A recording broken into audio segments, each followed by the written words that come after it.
Olá, galerinha, olá, turma. Vamos iniciar aqui mais uma videoaula sobre as funções trigonométricas, tá certo?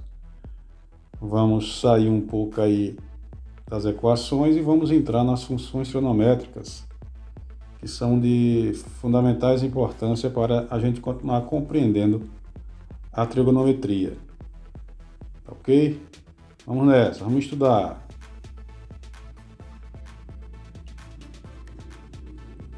Vamos ver aqui um pouquinho de história, né?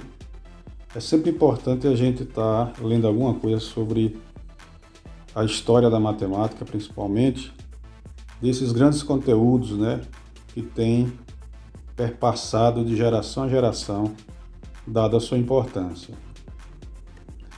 A origem da trigonometria é incerta, né? Nós já temos falado sobre isso. Entretanto, posso dizer que no início do desenvolvimento da trigonometria se deu principalmente devido aos problemas gerados pela astronomia, agrimensura e navegações por volta do século IV ou V a.C. Então perceba que a astronomia, agrimensura, que é nada mais nada menos que topografia, né? Aqueles conteúdos que a gente sempre vê constantemente, né? Para delimitar áreas e medições, grandes medições de terras e extensões, e as navegações que nortearam, né, a história das grandes descobertas de continentes, né, países, de modo geral. Ele ocorreu principalmente com os egípcios e babilônios, lá bem depois antes de Cristo. É possível encontrar problemas envolvendo a cotangente no papiro Hindi e também uma notável tábua de secantes na tábua cuneiforme babilônica, Clipton 322. A palavra trigonometria significa medida das partes de um triângulo. Não se sabe ao certo se o conceito da medida de ângulo surgiu com os gregos ou se eles, por contato com a civilização babilônica, adotaram suas frações sexagesimais. Mas os gregos fizeram um estudo sistemático das relações entre ângulos, os arcos, numa circunferência e os comprimentos de suas cordas. Veja só, vamos aqui relembrar um pouquinho do ciclo trigonométrico que nós já vimos em aulas anteriores, né? Onde ele é constituído basicamente de ângulos e ângulos em radianos. Então você vê dada a importância desse ciclo para o estudo da ciência de modo geral, desenvolvimento da ciência. Então vamos ver aqui as funções trigonométricas e seus conceitos. As funções trigonométricas, também chamadas de funções circulares, estão relacionadas com os arcos de voltas no círculo trigonométrico. As principais funções trigonométricas são a função seno, a função cosseno e a função tangente, que em tese nós vimos muito em relação às razões trigonométricas que nós estudamos lá no início deste conteúdo. Vamos tratar basicamente de cada uma delas em particular, né? Função seno. A função seno é uma função periódica e seu período é 2π.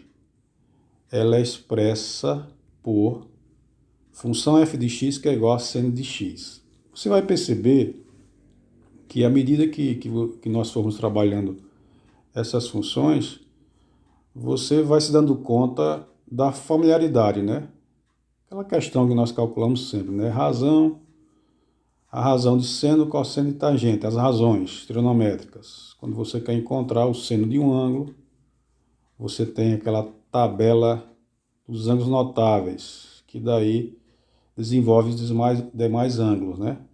Então, quando ele fala aqui a função seno é uma função periódica e seu período é 2π, ele está dizendo o quê? Que o gráfico ele vai estar se alternando 2π, a cada 2π ele se repete.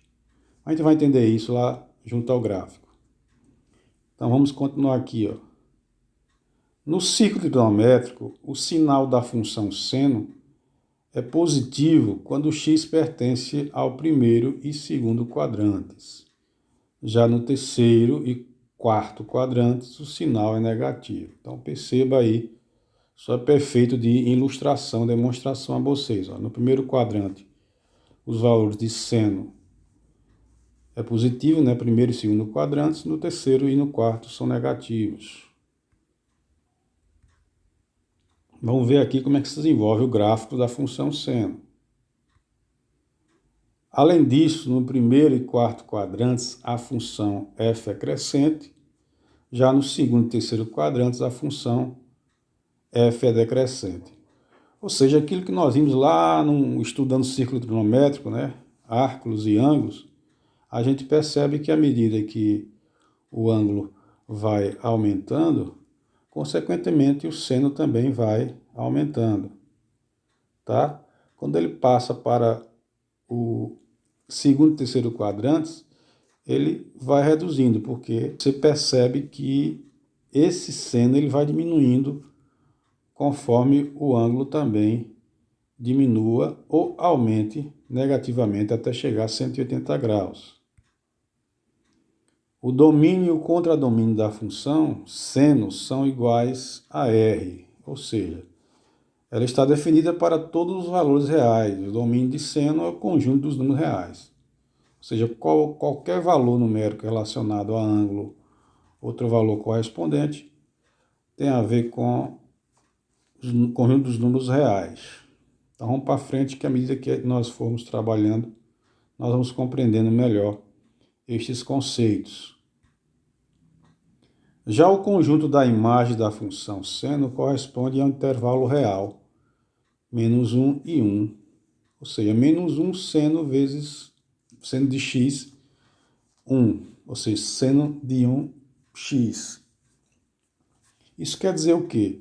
Esse é o intervalo. Perceba que no ciclo trigonométrico, gente, a gente tem uma simetria. A função seno é uma função ímpar.